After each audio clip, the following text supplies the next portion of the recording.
సుమారుగా 20 సంవత్సరాలకు పైగా యాకోబుతో కాపురం చేసింది. ఏనాడు ప్రేమగా మాట్లాడిన వాడు కాదు. నేనంట ప్రపంచంలో ఏ స్త్రీ అయినా ఎవరి ద్వేషాన్నైనా తట్టుకోగలుగుతుందేమో, కానీ కట్టుకున్న భర్త ద్వేషాన్ని ఏ భార్య తట్టుకోలేదు. ఆ ఇంట్లో అడుగుపెట్టినప్పుడు అత్తమామలు ద్వేషించారు. ఈజీగా దాన్ని భరిస్తుంది సార్. ఎందుకో తెలుసా?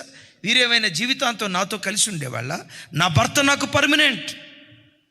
ఆడపడుచుల పోరు ఒక భార్య తట్టుకోగలదు, అత్తామామల పోరు తట్టుకోగలదు, వదినా మరుదుల పోరు ఎవరి పోరైనా తట్టుకోగలదు, ఎవరి ద్వేషాన్నైనా తట్టుకోగలదు, కానీ ఏ భార్య భర్త ద్వేషాన్ని తట్టుకోలేదు. కానీ లేయమ్మ గొప్పతనం ఏంటో తెలుసా? భర్తను విడిచిపెట్టి విడాకులు తీసుకోవాలని కోరుకోలేదు. అంతకు మించి సంగతి చెప్పమంటారా?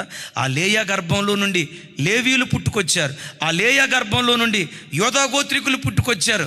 ఆ లేవి గోత్రంలో నుండి దైవజనుడైన మోషే, దైవజనుడైన అహరోను, ప్రవక్తి అయిన మిరియామి, the great Samuel, the great Ezra, బాప్తిస్మమిచ్చు యోహాను. అదే లేయా గర్భంలో నుండి యోధా పుట్టుకొచ్చాడు.